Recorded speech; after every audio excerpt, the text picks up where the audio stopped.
Thank you, Bonnie, for those very nice words, and especially for inviting me here to give this talk in January. My husband said it's 32 degrees at home. Ha! I'd also like to add my thanks to Bonnie's to the Sansom Foundation. Members of the board are here in the audience today because in addition to the many wonderful exhibitions they have sponsored here and elsewhere, they are also great supporters of museum scholars and independent scholars.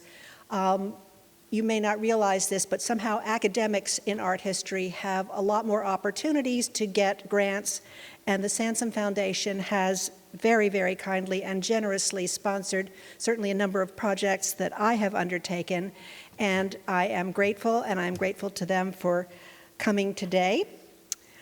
One more thanks, and then we'll start with Glackens, to Rob up there in the projection booth. We had, as I was doing my run-through earlier this afternoon, what they call technical difficulties. And unlike my children who would have said to me, "Okay, boomer, let a millennial fix it," Rob said, "What would make you comfortable?" So what we're doing, you'll hear me invoking him all the time because he's going to advance the slides. Rob? Here are two self-portraits of William Glackens done around 1910 when Glackens was about 40. He was just getting to be known. The oil on the left was bought in 1913 by Glackens' high school friend and great patron, Albert Barnes. It marks a transitional moment in his career as a painter. He was moving away from a dark, brushy Ashcan school manner to a rich, intense style marked by daring juxtapositions of brilliant color. Rob? Here's where Glackens was heading. Barnes bought this picture, Racetrack, which one critic called a riot of tone. At the same time, he bought the self-portrait. Rob? While the oil self-portrait tells us about Glackens' evolving painting style, the drawing tells us more about Glackens the person and also starts us off on the subject of this lecture. Glackens as an inimitable draftsman, in the words of fellow artist Everett Shinn, as someone who had an extraordinary ability to interpret contemporary life. To be more specific, what I'm going to talk about this afternoon is the drawings Glackens made during the first half of his career from the 1890s to about 1913 or so, when drawing was a major focus for him. Many of the works I'll be showing are in the wonderful exhibition upstairs and across the way. What you need to know first and foremost is that Glackens drew all the time. Rob? He made drawings as illustrations for newspapers and magazines. Here's one of the first magazine illustrations he made for a story by Rudyard Kipling that appeared in the August 1897 issue of McClure's magazine. Rob? He made drawings in preparation for his paintings, an early oil, Philadelphia landscape, and the lovely reddish crayon drawing for it are in the exhibition. Rob? In one life-changing experience, he was sent to Cuba as a sketch artist to cover the Spanish-American War. Next, please. He made drawings with no specific purpose other than to record his impressions of life all around him. Next, please. And at the end of this period, between 1907 and 1912, he made nearly a dozen large color drawings that, although most of them were commissioned by magazines, they are extraordinary standalone images. This is Curb Exchange number 3, it's in the show.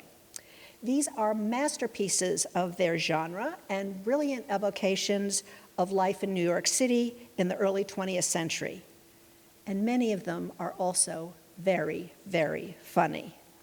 Next, please. Now back to the self-portraits. Both of these tell us that Glackens was quite a good-looking guy. He had big eyes, a handsome straight nose, expressive eyebrows, and thick dark hair with a mind of its own. In the oil, his expression is neutral, maybe even a little bland. He chose to show himself at bust length against a plain, dark background, very conventional.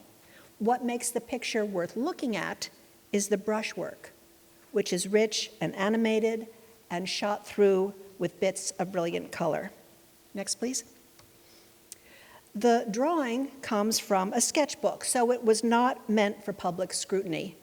Many of the sketchbooks look like what you see on the left. They're about 7 by 5 inches with blue cardboard covers around cream-colored paper, on which Glackens drew in charcoal, pen, pencil, red chalk, but most often with a number 4 Dixon pencil, which is sometimes referred to, just to make it more confusing, as black crayon. It was typically used for marking laundry packages, things like that, but Glackens liked it because it produces a thick, soft line. Next, please. So that's what we see here. Thick, broad lines that kind of stutter a bit as they scrape over the coarse texture of the paper. Even though it's a quick sketch, Glackens uses a nice total range, from the rich black of his hair to the softer gray that makes his hands just a suggestion, and then the even softer lines that give that head above his a ghostly quality. His posture is slumped and casual, not entirely relaxed though. He seems to be maybe holding a pencil, so he's recording himself in the act of making this drawing. His expression is serious, his mouth is taut, his eyebrows appear about to take flight. His eyes are especially intense. In fact, he's undoubtedly scrutinizing himself in the mirror as he draws this. But the impression he creates is of someone who is staring but not quite seeing. He's wrapped up in his own thoughts. And then there's that ghostly head just above his. It looks, to me anyway, like a younger, more impish version of himself, his alter ego, a voice in his brain urging him to do, well, we don't know what. It's a highly original and rather amusing evocation of the inner life of an artist. In truth, we don't know much about Glackens' inner life. He left us little information about himself. He was a genial man, somewhat reserved, who, due to his artistic success, but also to an advantageous marriage, lived most of his life in comfortable circumstances. Glackens, like me, was born in Philadelphia. He was born in 1870. I was born later. He attended Central High School. Its distinguished alumni include Thomas Eakins, and it offered a very fine curriculum, including 4 years of drawing. In addition to Barnes, John Sloan was among his classmates. In high school, Glackens was known for his sociability and his humor. However, he wasn't a cut-up, I don't think. He wasn't the class clown. Instead, he entertained his schoolmates with funny drawings and contributed caricatures to the school magazine. Next, please. Here's one of his caricatures from a little later, about 1895, when he was working as an artist journalist for the Philadelphia papers and attending night classes at the Pennsylvania Academy. Glackens inscribed it Dink in his studio. Dink is his friend George Lukes, who worked with him at the Philadelphia Press. Lukes would become famous for his images of the immigrant population of New York, but also for his rowdy, inebriated lifestyle, which Glackens makes no secret of. Next, please. Glackens' friends paid him back for his affectionate jokes at their expense. Here's a caricature by Lukes of Glackens in the guise of a Whistlerian dandy with an accompanying satiric poem by John Sloan. And they called him Glack, or even worse, Butts, not because there was anything exceptional about his rear end or because he smoked a lot, but because as a child he had a vain attachment to a coat with shiny brass buttons, and his friends never let him forget it. They did admire him for his great drawing ability. John Sloan, who was no slouch in this area himself, later described Blackens as the greatest draftsman on this side of the Atlantic. Next, please. Already by 1890, Glackens was just 20, these skills won him a job as an artist reporter at a Philadelphia newspaper. Over the next 5 years, he would work for the Philadelphia Record, the Philadelphia Press, and the Philadelphia Public Ledger, moving from paper to paper for better pay and better assignments. Now, this is how it worked. When a story broke, let's say it was a fire, artist journalists would be dispatched to the scene. They'd make sketches on the spot and then rush back to the paper where they'd work up a finished drawing that could be translated into print. The process was protracted and often resulted in illustrations that were rather static. However, Glackens had a quick hand and a sharp eye for the telling aspects of a story. Back at the paper, he would augment his sketches with the recollections of the scene, resulting in illustrations that were vivid, immediate, and made readers feel like they were eyewitnesses. Here's his illustration for a front page story from 1894 about the launching of a big ocean liner. The headline read, "A Mighty Monarch's First Plunge." Look at how Glackens brought the event to light. He used a low vantage point, which makes us feel that we're right there beside him on the pier as he sketched. He arranged the tugs and other boats along loose diagonals at left and right to pull your eye toward that mammoth keel. He drew the boats and the cheering figures in them in a kind of linear shorthand.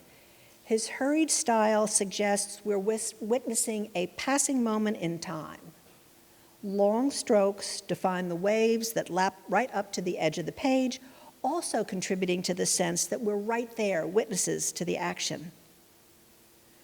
But all that linear all that linear energy in the foreground contrasts with the bulky form of the mighty monarch, which, because Glackens has cropped the view at the left, seems to be too big for our field of vision, too big for us to take in all at once.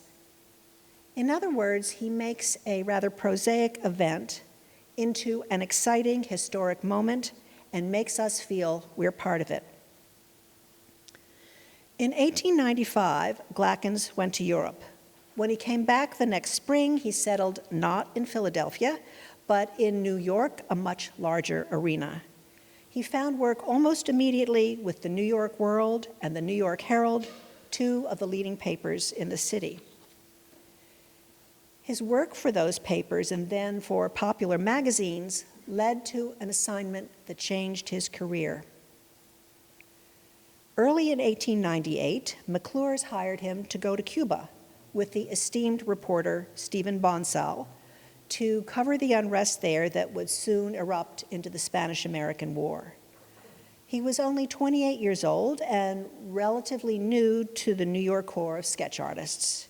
He was embedded with the American Army and given the title Special Artist for McClure's magazine with the 5th Army Corps. As it turns out, he would be in heady company. Next, please.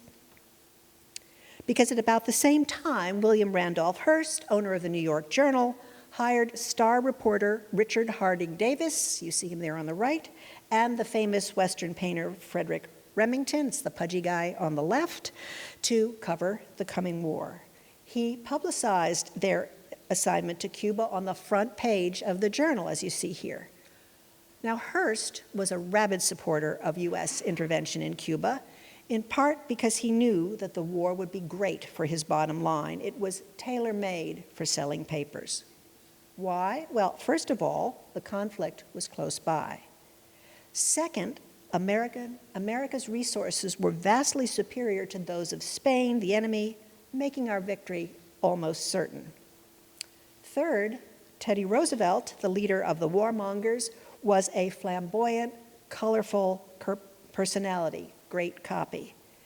And maybe most critical, due to advances in communications technology, Americans could follow the war as it was being fought.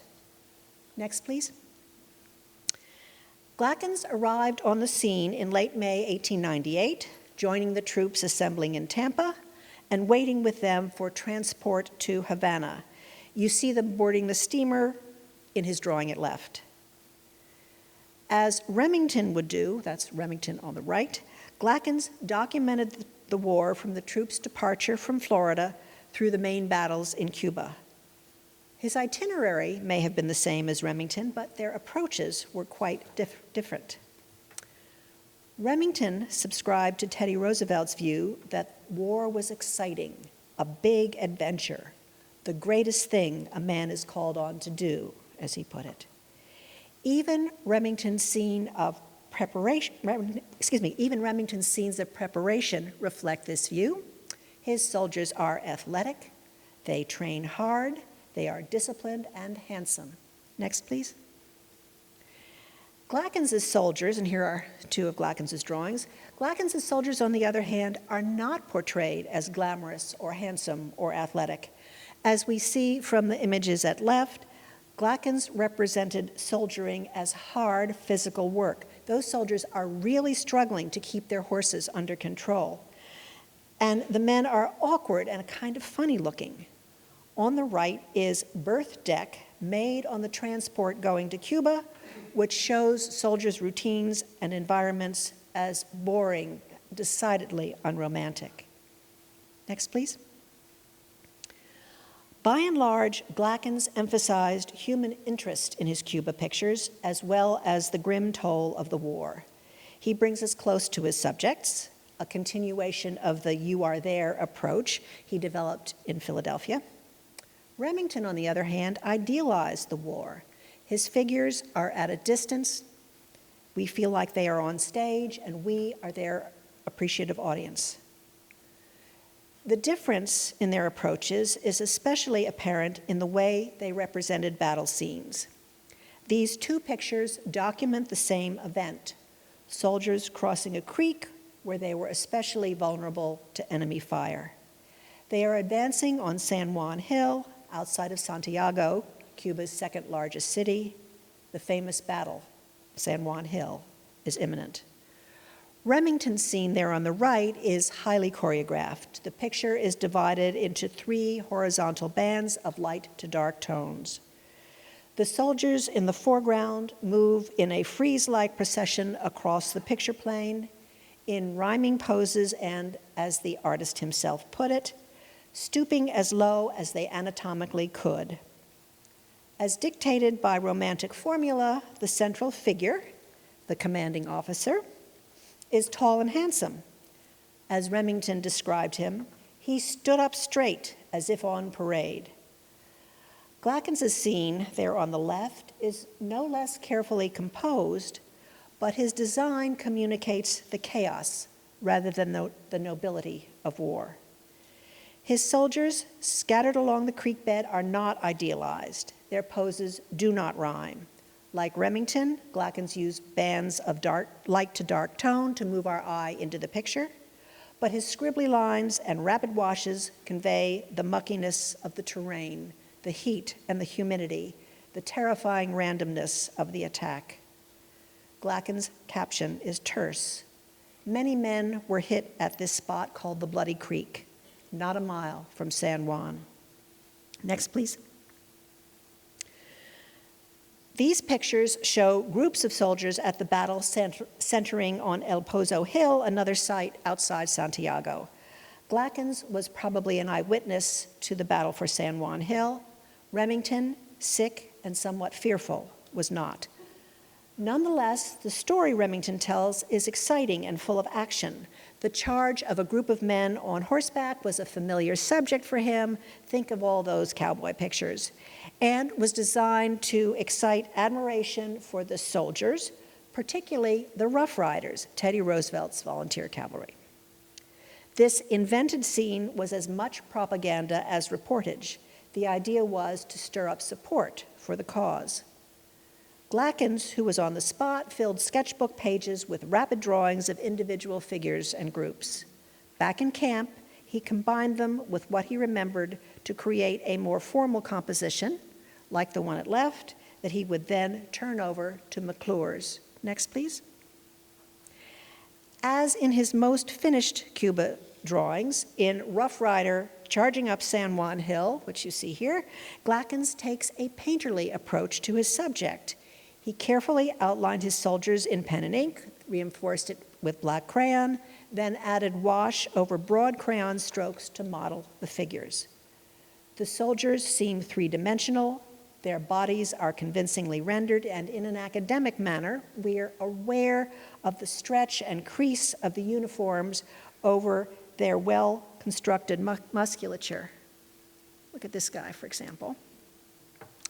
Using gouache, another word for opaque white watercolor, using gouache to sprinkle highlights across the page, Glackens makes our eyes dart nervously over the landscape, almost as though we're on the battlefield ourselves.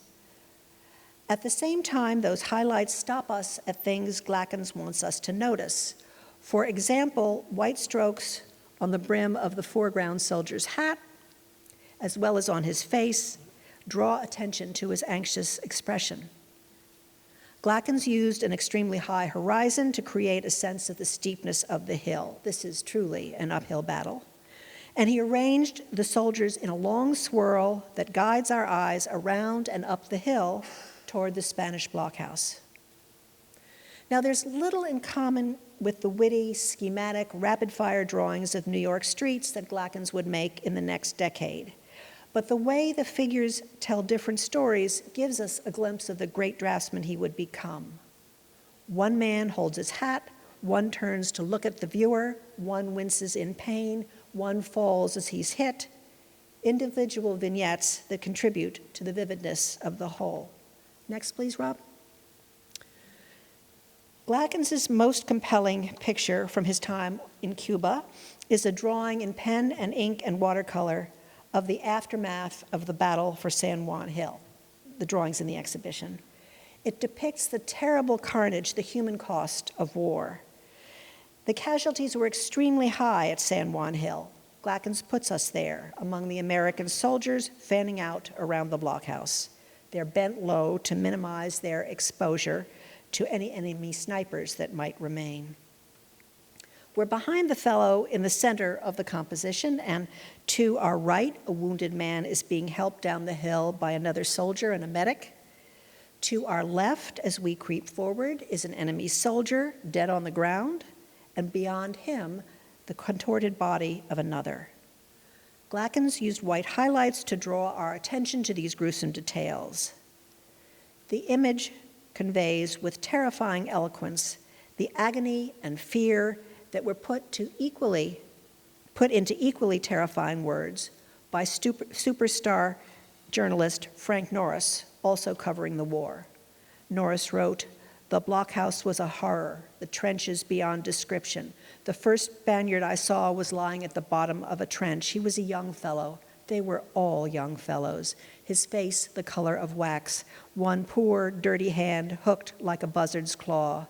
The dead were everywhere, in the corners of the blockhouse, in grisly postures halfway down the slope of the hill. The air was full of smells, the smell of stale powder, of smoke, of a horse's carcass 2 days unburied, of shattered lime and plaster in the blockhouse, and the strange, acrid, salty smell of blood." The Spanish surrendered on July 17, 1898. On August 14, Glackens joined some of the returning troops on a steamer bound for the U.S. He arrived in New York shortly thereafter. This must have been a low point for him. He was sick. On the trip home, he contracted malaria, which he never fully got rid of. He surely was discouraged. He came back with a number of sketchbooks and several portfolios of larger finished drawings he hoped would be turned into published illustrations. But of all that material, only 22 images were used. And he was probably about to be out of a job, because during this period, photogravure, the technology for printing photographs in newspapers, had improved tremendously. Photographs had become cheaper and faster to print than drawings and seemed more immediate and more modern. Whether due to diminished opportunity or personal preference, Glackens never again worked as a sketch artist for a newspaper. He was, however, able to make a decent living as a magazine artist, and the legacy of his experiences in Cuba would live on in that work. Next, please. It took a long 8 months before Glackens landed his next major job in spring 1899. At that time, Ainsley's Magazine hired him to produce 7 illustrations for a tearjerker of a short story, The Hermit of the Rue Madame. In these illustrations, you see the drawing on the left and the printed version at right. He used the same painterly approach as in his San Juan Hill drawings. He used charcoal for both outline and shading, while the color of the paper provided a warm middle tone. His figures are well modeled and the spaces are fully legible. He used gouache to draw our attention to significant details. But now, the real-life horrors of Cuba, so persuasively rendered, have become painterly melodramas. The tale features a brilliant composer who lived as a down-and-out hermit, and the young musician, you see him here, who befriended him. In this scene, the young man enters the hermit's shabby rooms, encounters a mysterious lady wrapped in rich furs, and learns something troubling about his mentor's past. It's not exactly fine literature, but it did pay the bills. Next, please. Over the next 2 decades, Glackens would work for Ainsley's, Century, Collier's, Everybody's, Harper's, and numerous other magazines. Mostly he illustrated works of fiction, stories by Kipling, William Dean Howells, Bret Harte, as well as by other writers long forgotten. He worked hard at it, and his creative process included many steps. First, he'd roam around town gathering visual data. His son Iris said he never went out without a sketchbook. Then, his work for the story Wiles of the Wooer, which you see here, is typical. He explored several composition ideas using his favorite black crayon for thick outlines and rough shading. In the sketches at the top, he focused on key figures, a large man trying on a glove, but also perhaps romancing the shop girl.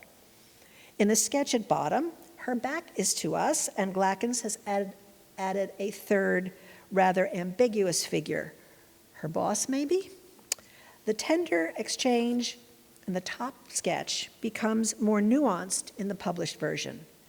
Glackens adds detail, glove boxes on the counter, garments hanging from above, and increasing the tension in the scene, he repositions the man from the lower sketch and shows him looking over his shoulder with a fearsome expression on his face. Like many artists who began their careers as illustrators, and these include Winslow Homer and Edward Hopper, Glackens claimed not to like the work, but it had a lasting effect on his style, and a number of works from this period, even though not specifically tied to a published article, have a clear storytelling impact. Next, please. That's apparent in these 2 pastels made around the turn of the century. There was an increased interest in pastel just at this time, and it's a medium that blurs the distinction between drawing, which is essentially linear, and painting, which gets its life from color. The subject of both these pastels, the charged transactions between men and women, is familiar from Glackens's published illustrations. In the pastel at left, titled Graft, the transaction is explicit. An imperious woman, probably a madam, pays off a man, probably her landlord, in the parlor of her establishment. In interior, at right, a young woman is on private display, her face just a blur of pastel as she undresses before a ghoulish-looking man in formal attire. The unsettling nature of these scenes makes me wonder why Glackens chose to render them in pastel, a medium typically used for lighter subjects. Glackens's friend Shin gives us one answer. In Glackens's work, Shin wrote, "The color instinct of a painter was constantly asserting itself." During this period, Glackens was increasingly eager to work in color, while his illustrations were limited to black and white, or at best, single color printing, and you'll see that in a minute. He may also have been thinking about the irony of using such a sparkling medium for such difficult subjects, as Degas did, and as Shin, also a master pastelist, also did at times.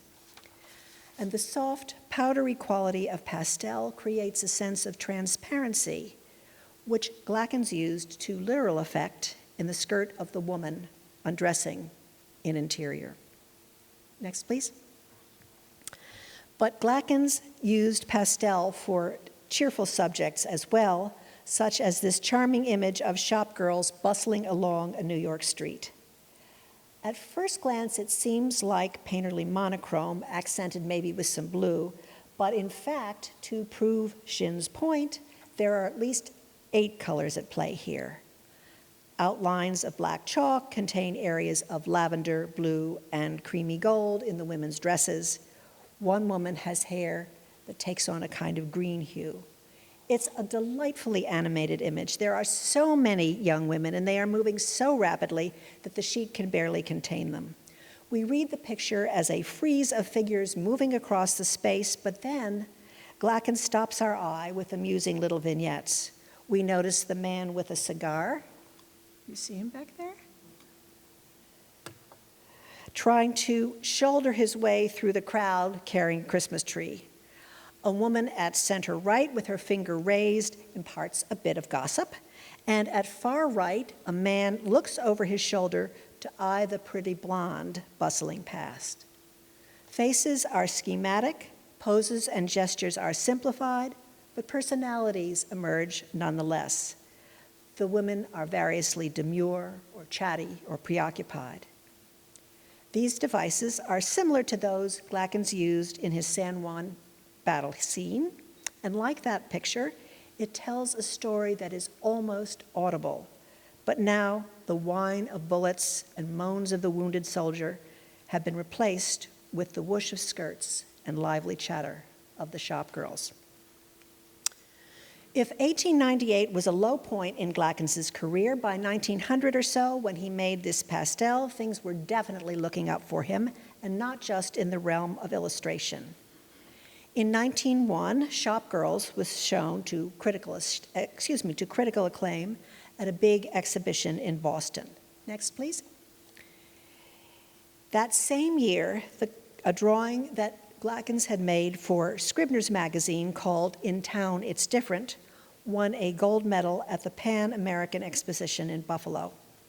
It is a tour de force of mixed media.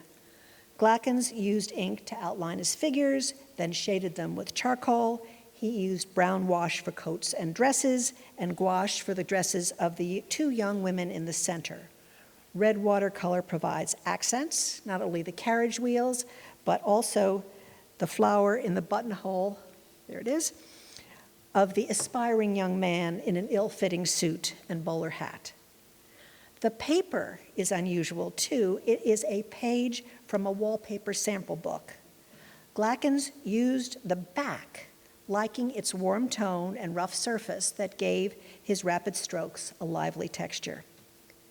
And as with so many of Glackens' drawings, it's an insightful assemblage of character types, most notably the oh-so-bored society woman in her carriage dead center, who is pointedly juxtaposed with the poor, sickly woman shuffling along on the sidewalk before her. Rob, next, please. Also in 1901, Glackens met Edith Dimmock, a lively, attractive, liberal-minded, and not incidentally, wealthy young woman who was also a talented artist. They would marry 3 years later. The photograph is from about the time they met. Glackens made the tender pastel portrait of her some years later. Her money, but also the confidence and support she provided, would allow him to live comfortably, be more adventurous in his work, and even more generous and supportive of his colleagues. His life became very pleasant, enviable even.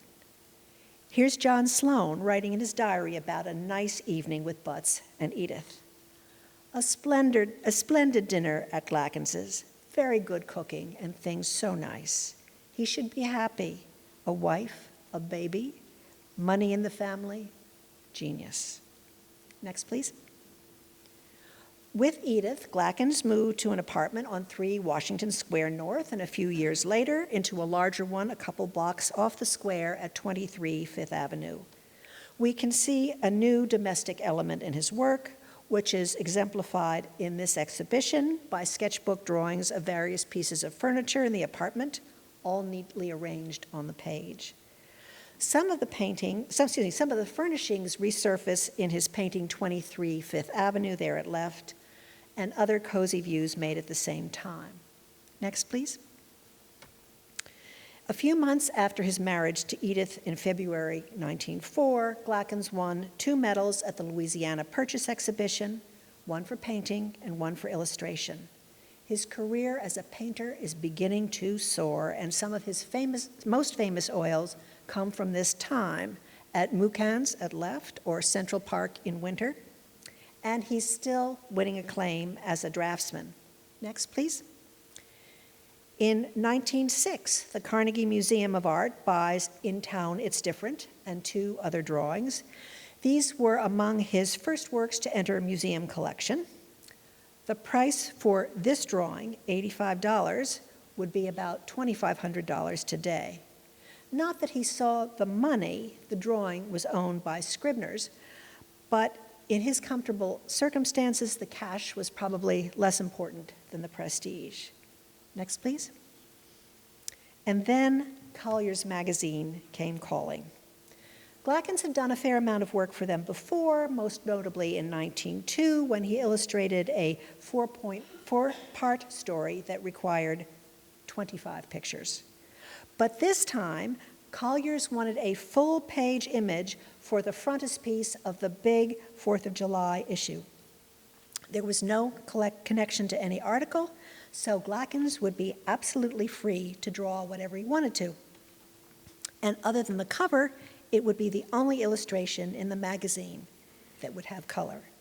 Could we have the next, please?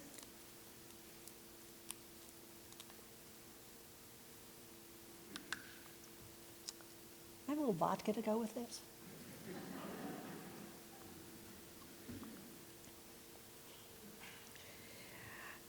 Glackens had had opportunity to work with color printing before, notably in his award-winning drawing for Scribner's, but at that time he was working, as you can see, in a painterly style with fully modeled figures arranged in a naturalistic space.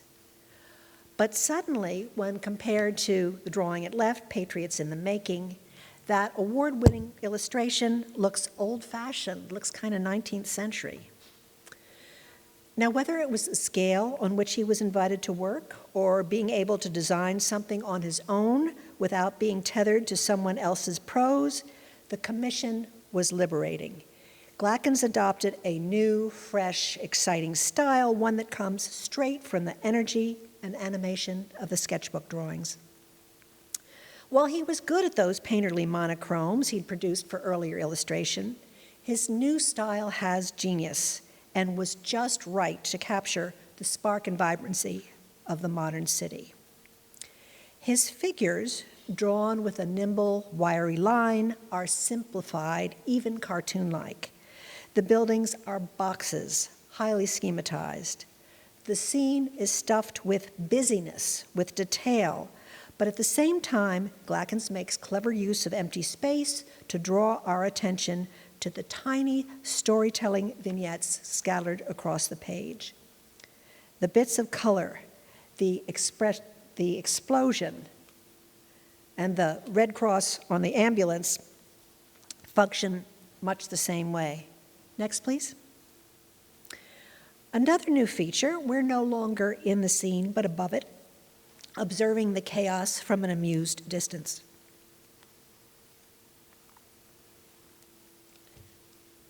This is so great. There are lots of little jokes here, and they're mostly kind of violent. On the balcony, a tipsy fellow waves a pistol in the air. A drunken reveler staggers out of view at lower left. An ambulance takes away an injured Patriot, while a firecracker explodes in front of another one. At right, a mother carries a squalling kid out of the action. In the published version, you can see a detail up at the top. He changed it a bit. She's now carrying one kid while administering a swift smack to another. Excuse me.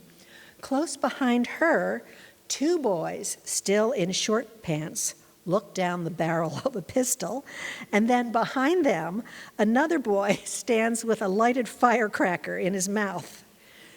The title, Patriots in the Making, is an ironic commentary on the character of America's newest patriots, for the scene is clearly set in the immigrant quarter. The image is both horrifying and hilarious. Next, please. Thrilled with Glackens' new style, Collier's offered him one big commission after another. They asked him to do a full color cover for the April 16, 1910 issue. Spring morning, Washington Square shows a lively crowd with scores of figures going about their everyday business, promoting an upbeat view of the city and its inhabitants. Glackens had a keen eye for fashion, which makes the scene appear even more modern, more up to the minute. The pictures are full of energy and charm and humor. Check out the guy who just fell off his bicycle, or the cop consoling, or is he restraining, a wild little boy at the center. No one can do a crowd like Glackens, Sloan said. Next, please. Perhaps the most famous of Glackens' city drawings from this period is Far from the Fresh Air Farm, published as the frontispiece of the July 8, 1911 issue of Collier's. It's also the drawing that best illustrates Glackens' working method. Next, please. His notebooks are full of sketches he made during rambles on the Lower East Side. There are drawings of various figures, of the pushcarts, of the buildings and other architectural details. He even sketched the beer sign. Next. He then combined these sketches into a full-sized compositional study, that's it at right, in which he crammed together the ideas he'd gathered on the street. The scribbly manner of the preparatory study evolves into a final drawing constructed of strong outlines enlivened with watercolor and opaque white. The substitution of color for much of the frenetic shading enables you to decipher entertaining vignettes and distinguish individual personalities, while at the same time it keeps your eye moving. Glackens constructed the scene with a wide-angled view that hurdles you down the crowded street. The tall buildings add to the sense of congestion, but also to the energy. There's almost more detail than we can take in. Even on the upper stories, there's a parade of balconies, a banner urging attendance at the annual outing, the housewives airing out their bedding while keeping an eye on the action below. Next, please. And as in many of Glackens' drawings, the pockets of empty space are as important as the dense areas. They produce a visual rhythm on the page. I'm sorry, I have not been in Wuhan recently. They also contribute to the legibility of the whole, especially as Glackens anticipated when his original design, which is 24 by 16 inches, was shrunk down to the 12 by 8-inch size of the printed page. You see that on the right. Glackens' setting is the Lower East Side, the immigrant district. The area had been the focus of such reformers as the social worker Lillian Wald and the photojournalist Jacob Riis. Glackens gave the drawing a title, Far from the Fresh Air Farm, that adds a witty gloss on the earnest reformist caption beneath. The crowded city with its dangers and temptations is a pitiful makeshift playground for the children.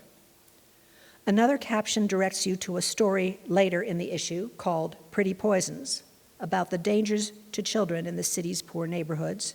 such as unscrupulous vendors selling harmful goods, or the perils of unsupervised play on streets crowded with all sorts of traffic. Next, please.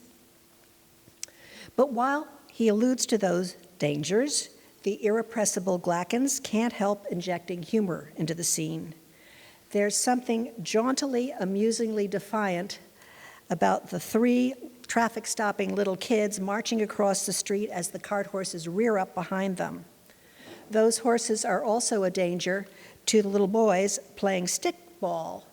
But as Glackens tells the story, the horses pose less of a threat than the woman in a babushka bearing down on them.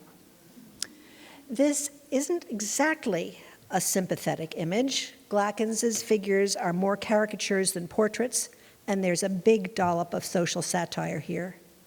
But he doesn't allow us to be entirely detached.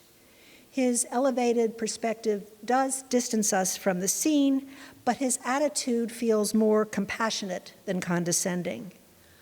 I think he's saying that the immigrant district is part of the modern city too, and is worth observing, enjoying, taking seriously. And he underscores this point in the lower left corner of the drawing, where he brings together two relatively stylish young women walking toward a careworn grandma holding the hand of a crying child. Next, please.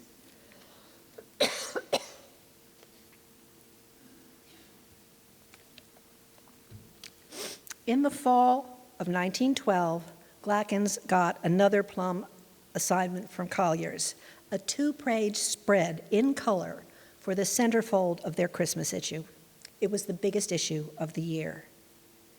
Glackens was offered pride of place and lots of color, or more color anyway.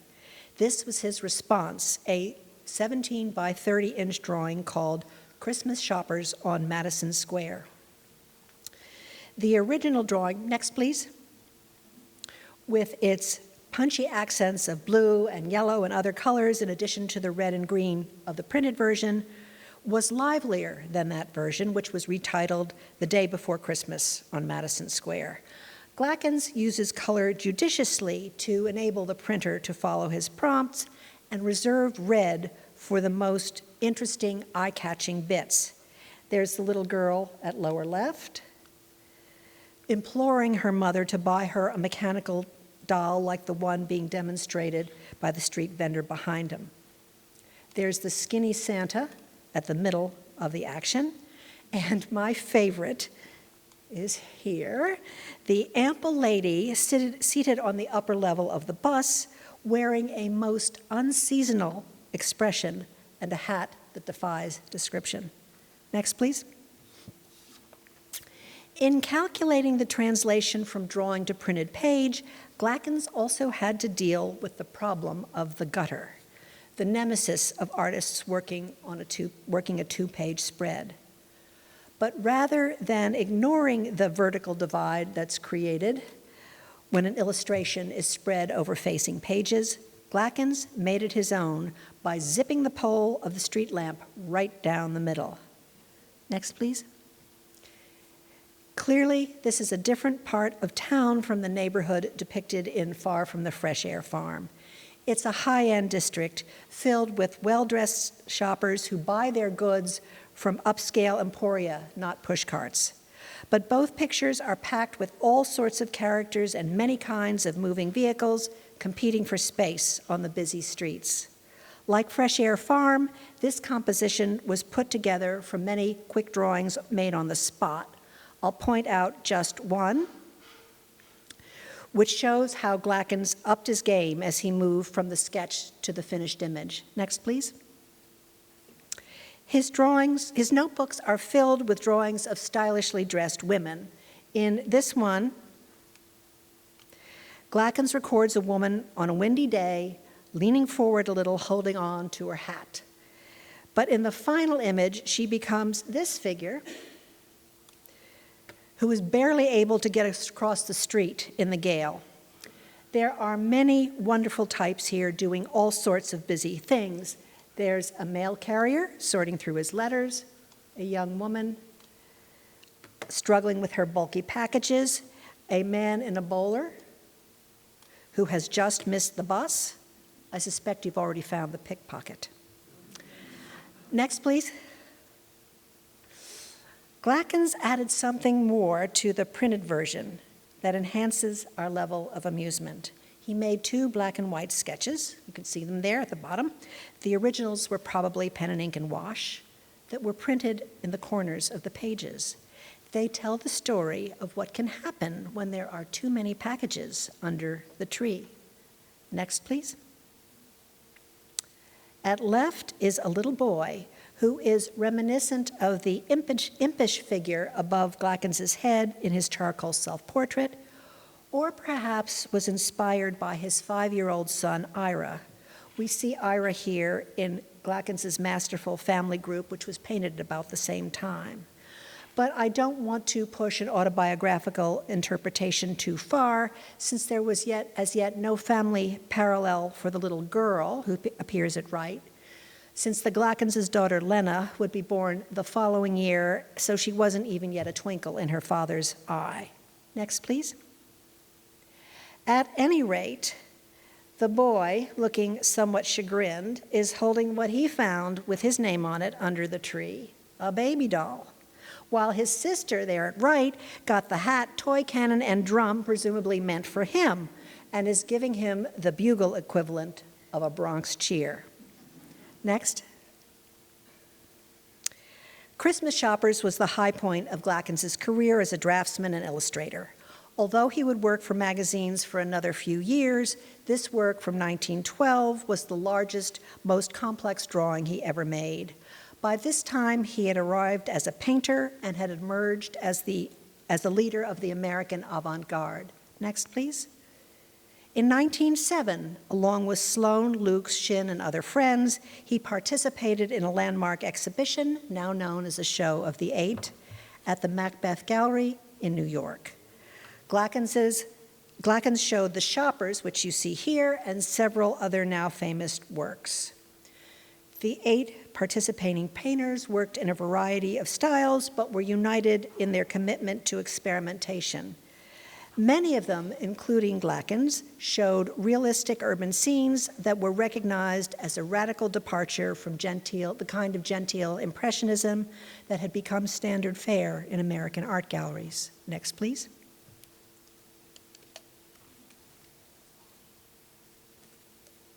In 1912, Glackens' old friend Albert Barnes sent him to Paris to buy modern French art, and the Cézanne at left is one of the paintings Glackens bought for Barnes.